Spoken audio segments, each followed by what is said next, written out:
Here's a question. Is it possible to be living in a state of trauma and not be fully aware that you are traumatized? Put it in the chat. If Yeah.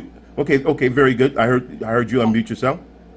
Yeah, this is, Okay. I was 9 years old. I drowned. I almost drowned. Oh, wow. And saving my cousins.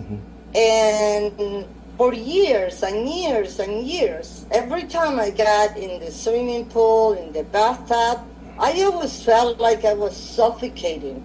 Okay, but I didn't know why until I'm late 20s, out of the blue. I just remembered that I had almost drowned, and then I realized, that I was traumatized from that incident. Yes. And then now I understand, and I could go and get in my bathtub and my jacuzzi, without being suffocated. Well, yeah, and I want everyone to take just a moment and put the pause button on, and to recognize that this conversation is not external but internal. And I've read in the chats when I ask you, is it possible to be living in a state of trauma and not be fully aware that you are traumatized?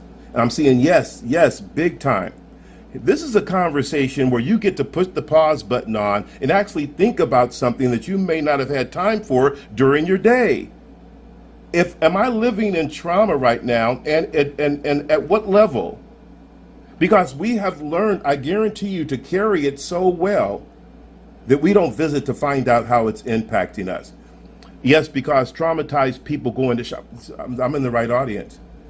Can you expand on that a little bit? I don't know, Sharon, if you wanted to expand on that. She said, please. Yeah, sure. So if you've lost someone and you've gone to maybe a good grief support group, you'll see people coming in, somebody just died. They don't realize really how it's affected them, and it takes about a year, plus about 3 months after you go through all the cycles and you grieve each holiday, birthday that you would have missed with that person. Yeah. And the shock. Thank you, Sharon. The shock factor. Traumatized students and parents then traumatize their teachers. Okay, now we're in the cycle.